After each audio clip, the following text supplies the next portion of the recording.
दोस्तों, सबसे पहले सब्सक्राइब करें, नोटिफिकेशन बेल दबाएं और सबसे पहले वाली ऑप्शन ऑल करें, जिससे हमारी आने वाली नई वीडियो की नोटिफिकेशन आपको फ़ौरन मिल जाए। जय श्री राम भक्तों।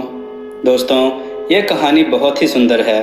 ये कहानी है सांप और एक लड़की की, सुहागरात और एक ब्राह्मण। आइए कथा श्रवण करें। एक छोटे से गांव में एक ब्राह्मण और उसकी पत्नी रहते थे। उन दोनों के कोई संतान नहीं थी। इस कारण वे बहुत दुखी रहते थे। वे हर रोज बच्चे के लिए भगवान से प्रार्थना करते, पूजा अर्चना करते और मनौतियां मानते रहते। कुछ समय बाद उनकी मनोकामना पूरी हो गई। एक दिन उनके घर में एक बच्चे ने जन्म लिया, पर वह बच्चा एक सांप था। इस विचित्र घटना की बात सुनकर पास पड़ोसी भौचक रह गए। ब्राह्मण के मित्रों और रिश्तेदारों ने उसे सलाह दी कि जितनी जल्दी हो सके उस सांप से छुटकारा पा लेना चाहिए। मगर ब्राह्मण की पत्नी ने उसकी एक न मानी। सांप हुआ तो क्या हुआ, बच्चा तो उसका ही है। वह उस सांप से उतना ही प्रेम करती जितना कोई भी माँ अपने बच्चे से करती है। वह उसे किसी भी तरह की कोई हानि पहुंचाना सहन नहीं कर सकती थी। वह बड़े ही प्यार से उसका पालन पोषण करने लगी।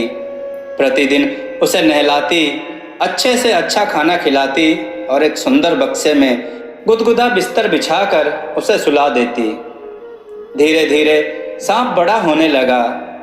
ज्यों-ज्यों वो बड़ा होता गया, त्यों-त्यों उसकी माँ का प्यार भी बढ़ता गया। पड़ोस के घरों में जब लोग अपने बच्चों का ब्याह रचाते, तो उसके मन में भी अपने बेटे का ब्याह करने की इच्छा होने लगती। मगर एक सांप के लिए दुल्हन कहाँ से आती। फिर भी वह बार बार सोचती रहती कि कहीं एक लड़की मिले तो अपने बेटे का ब्याह करूं। एक दिन जब वह ब्राह्मण घर आया तो उसने देखा कि उसकी पत्नी बैठी बैठी रो रही है। क्यों, क्या हुआ? ब्राह्मण ने पूछा। तुम रो क्यों रही हो?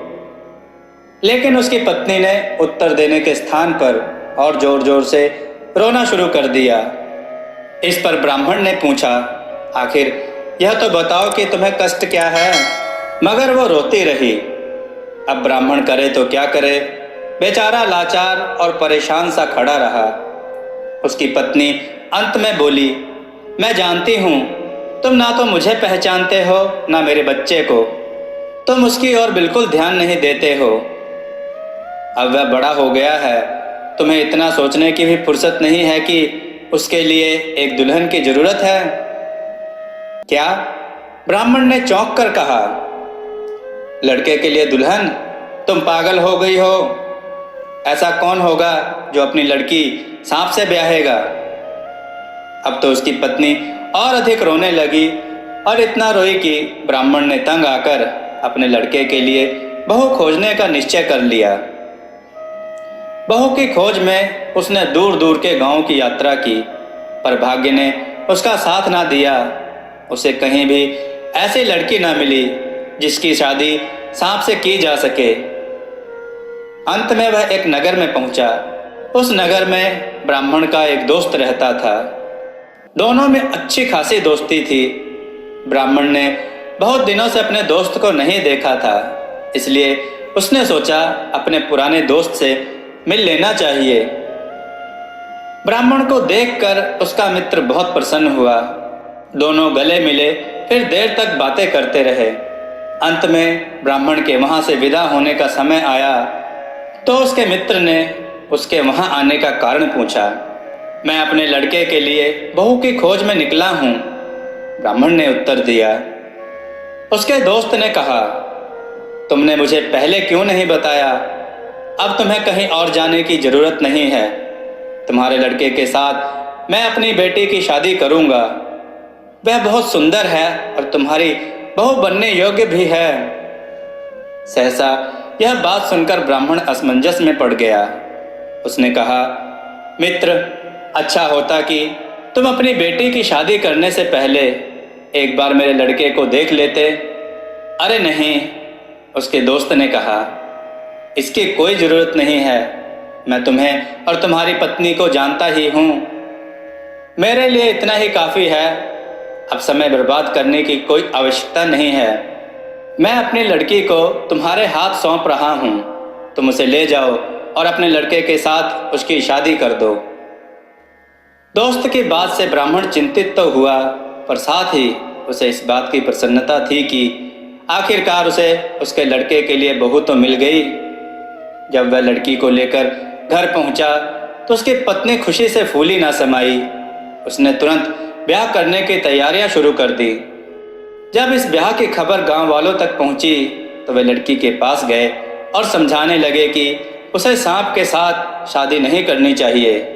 इस पर लड़की ने कहा, मेरे पिताजी ने लड़के के पिता को वचन दिया है कि मैं उनके लड़के से ही ब्याह करूंगी।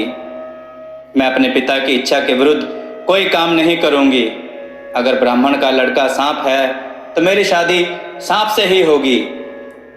दूसरे दिन सांप के साथ लड़की की शादी हो गई। शादी के बाद लड़की सांप के साथ एक ही कमरे में रहने लगी।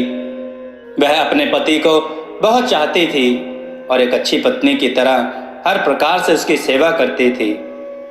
सांप पहले की तरह ही अपने बक्से में सोता था। एक रात जब वह लड़की अपने बिस्तर पर सोने जा रही थी तो उसने देखा कि कमरे में एक सुंदर नौजवान बैठा है। लड़की ने उसे पहले कभी देखा नहीं था। रात के समय एक अजनबी को अपने कमरे में बैठा देखकर वह घबरा गई और भागने की सोच रही थी कि युवक ने कहा, भागो नहीं, क्या तुम मुझे नहीं पहचानती? मैं तुम्हारा पति हूँ। पर लड़की को उसकी बात पर विश्वास नहीं हुआ। इस पर अपनी बात सिद्ध करने के लिए वह युवक एक बार फिर सांप के शरीर में आ गया और दोबारा मनुष्य बनकर बाहर निकल आया। यह देखकर लड़की को उसकी बात पर विश्वास हो गया और वह उसके चरणों में गिर पड़ी। उसके बाद हर रात को जब घर के सब लोग सो जाते, वह नौजवान सांप के शरीर से बाहर निकलता और सुबह होने तक लड़की के साथ रहता। सुबह होते ही वह फिर सांप का रूप धारण कर बक्से में सो जाता। यह सिलसिला कई दिन तक जारी रहा। एक रात ब्राह्मण ने अपने लड़के के कमरे से बातचीत करने की आवाज़ सुनी। वह चुपचाप उठा और छिपकर देखने लगा। उसने देखा कि सांप के शरीर से एक सुंदर नवयुवक निकल आया। उसी समय ब्राह्मण लपक कर कमरे में पहुंचा और सांप के निर्जीव शरीर को उठाकर आग में फेंक दिया। क्षण भर में वह जलकर राख हो गया। नवयुवक ने अपने पिता से कहा, आपका बहुत बहुत धन्यवाद पिताजी। एक श्राप के कारण मुझे सांप का रूप धारण करना पड़ा था। मैं तब तक सांप ही बना रहता जब तक कि कोई आदमी मुझसे पूछे बगैर सांप के शरीर को नष्ट न कर देता। आपने इसको नष्ट कर मुझे श्राप से मुक्त कर दिया है। तब से वह हमेशा मनुष्य ही बना रहा। अब ब्राह्मण का सारा परिवार सुखपूर्वक दिन बिताने लगा। दोस्तों, आपको यह कथा कैसी लगी? अपने विचार और सुझाव कमेंट में जरूर दें। हमारी कथाओं को लाइक करें, चैनल को सब्सक्राइब करना ना भूलें और एनिमेशन वीडियोस को जरूर देखें जिसका लिंक डिस्क्रिप्शन में दिया गया है। जय श्री राम भक्तों।